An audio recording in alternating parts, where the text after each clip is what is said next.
طلاق کی شرح کیوں بڑھ رہی ہے ہمارے ملک میں؟ یہ دنیا کی انسان کو کامیاب ہونے کے لیے کون کون سی چیزوں پر توجہ دینی چاہیے؟ وہ تخلیقیں ایک تخت لگا ہوا تھا، شیطان اپنے چیلوں کو بلا کے کہتا ہے کہ جی آپ نے کیا کیا، آپ نے کیا کیا، سارے اپنے کارکردگیاں بتاتے ہیں کہ ہم نے فلاں کام کیا، ہم نے فلاں کیا، میں نے آج جی جھوٹ بلوایا، میں نے آج چوری کروائی، میں نے آج جناب جی ایک سے غیبت کروائی۔ اگر جتنے بھی تو برگلا لے گا میں سب کو جہنم سے بھر دوں گا۔ استغفر اللہ۔ ہاں، اس نے کہا کہ میں آگ سے بنا ہوں، یہ مٹی سے بنے، میں اس کو کس لیے سجدہ کروں؟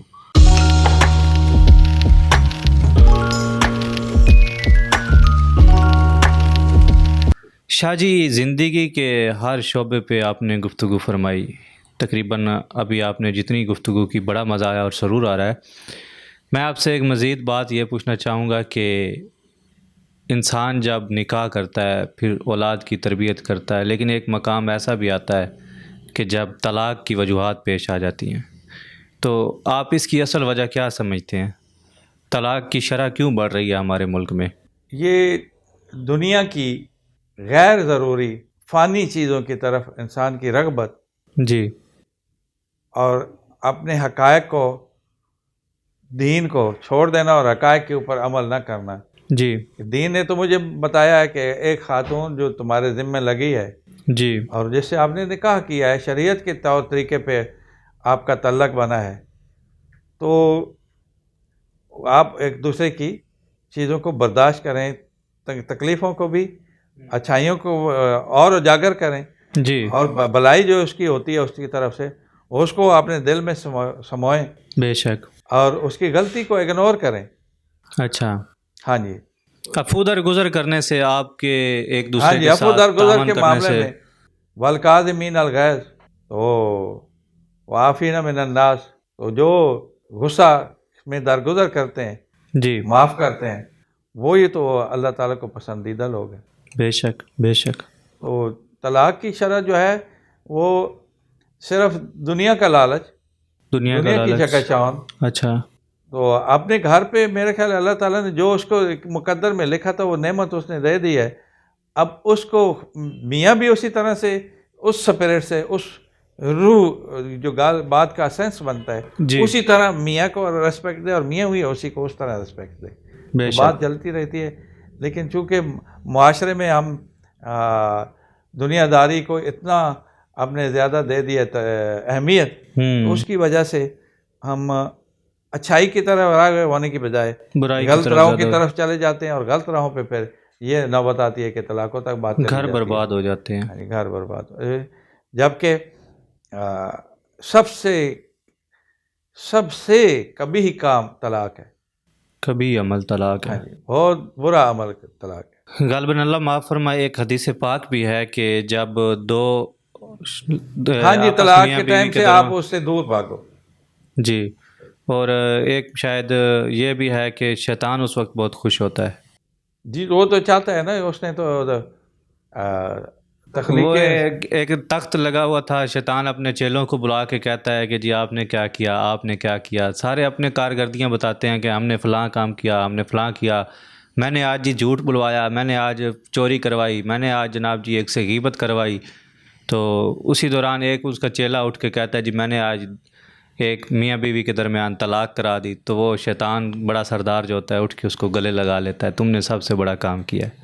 ہاں کہ نسل انسانی میں یہ اور مسلمانوں میں یہ چیز، چونکہ میں نے اللہ سے عہد کیا تھا کہ اللہ میں ان کو راستے سے بھٹکاؤں گا، بھٹکاتا رہوں گا، اور آگے سے آؤں گا، پیچھے سے آؤں گا، دائیں سے ہر آؤں گا، طرف سے بائیں سے وار آؤں کروں گا۔ گا، ہر طرف سے ہر بار استعمال کروں گا۔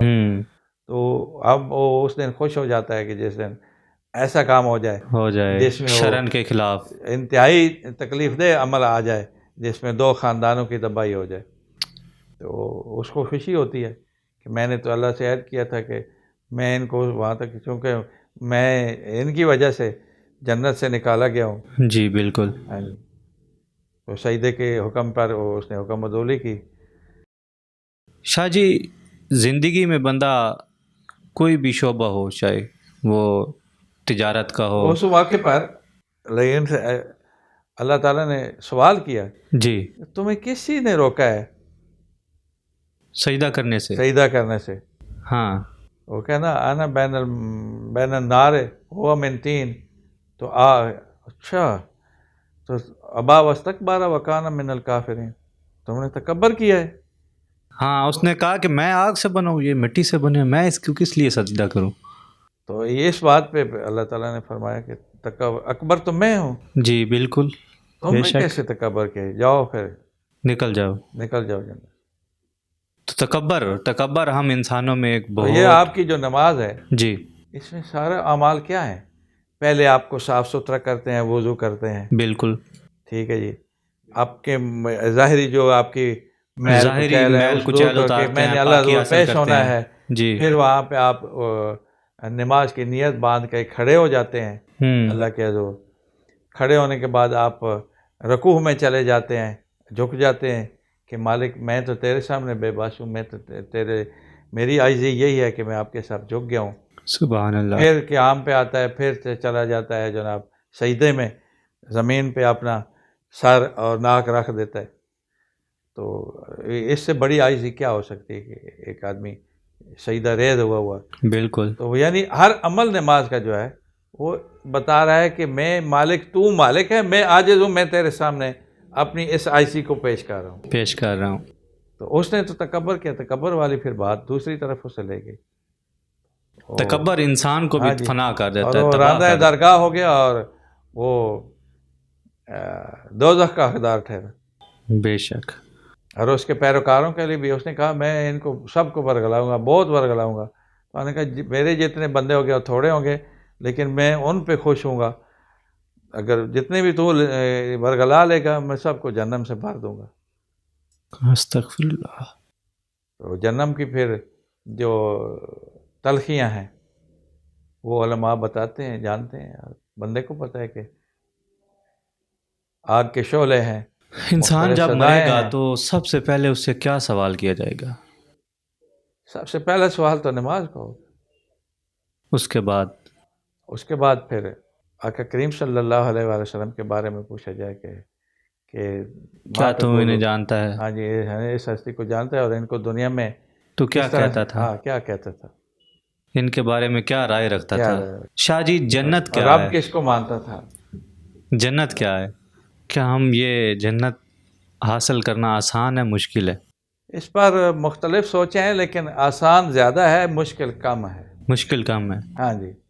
اور بالآخر ہمارے گناہ گاروں کے جو ہم اس میں پھسل جاتے ہیں، جو پختگی سے اسلام کی روح کے مطابق اپنے آپ کو نہیں چلاتے، جی جہاں جہاں پھر غلطیاں کرتے ہیں ان کی سزا تو ملے گی.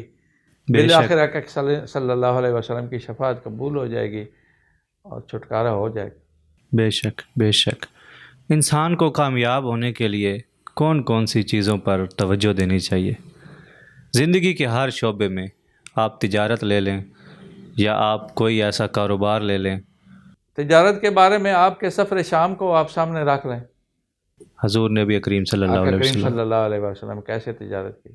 آپ یعنی کی کوئی زندگی کے تجارت ہر کا ہر ایک پہلو واقعہ میں، سنا دیں جی. ہر پہلو میں جی آپ کا اسوہ حسنہ نظر آتا ہے، اور وہی سب سے بڑی آپ کی رہنمائی ہے. اور اس میں جو بھی زندگی کا کام کریں، جس طرف بھی چلے جائیں، جی جی آپ کامیابیاں ہی سمیٹیں گے.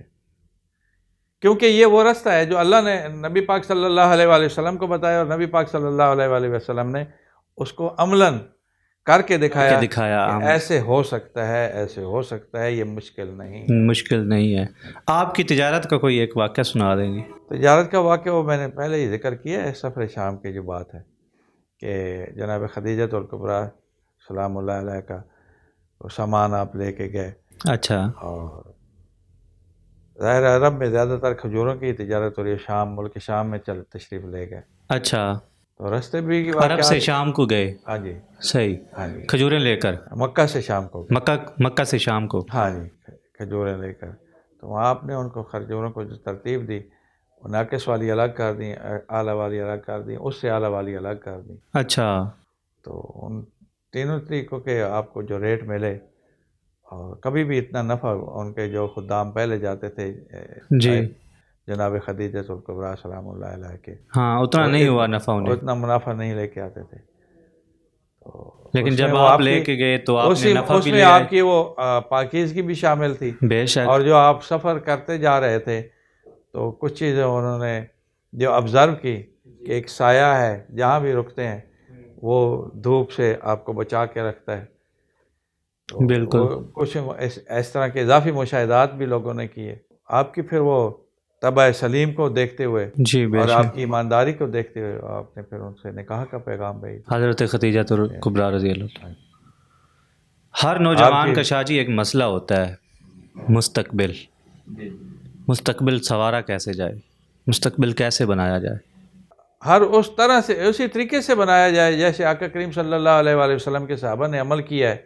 جی ٹھیک ہے، جی اور حکمران بھی ہوئے ہیں. عمر بن عبدالعزیز کی حکمرانی آئی ہے بالکل. اور اسے سب سے پہلے خلفائے راشدین نے کی ہے. تو ہر ایک نے اپنی اپنی جگہ پہ معیارات قائم کیے ہیں. اور حضرت علی علیہ السلام کا اپنا تو عالم یہ تھا کہ بیت المال سے کبھی بھی اپنی ذات کے لیے یا اپنے اقربا کے لیے ایک تیلا بھی خرچ نہیں کیا. سبحان اللہ. اور آپ کے جب خلافت کے دور میں آپ کے پاس ایک چادر تھی استعمال والی، جی اس کو 100 سے زیادہ پیوند لگے ہوئے. اچھا، یہ جب خلافت کے دور میں؟ خلافت کے دور کی بات ہے. جو چادر استعمال کرتے تھے وہی آپ نے رکھی. انہوں نے عرض کی حضور آپ کے پاس اب بین الاقوامی طور پہ لوگ آتے ہیں، آپ چادر تبدیل کر لیں. تخت خلافت پہ ہیں، جی تو اس چادر کو تو بدل دیں. تو آپ نے فرمایا کہ کیا اس سے میری شخصیت اور زیادہ اچھی ہو جائے گی؟ ہائے کیا جملہ بولا. اندر کا عمل تو وہی رہے گا. ہاں میں اندر سے ٹھیک ہوں تو یہ چادر سے مجھے کوئی فرق نہیں پڑتا. ضروری ہے اندر سے ٹھیک ہونا. ہاں جی، تو یہی کامیاب زندگی ہے. ماشاء اللہ سبحان اللہ، کیا آپ نے بات کی ہے. تو امید کرتا ہوں کہ ناظرین آپ کو علامہ صاحب کی باتیں بہت پسند آئی ہوگی اور آپ کے دل کو، روح کو بڑا ہی سکون ملا ہوگا.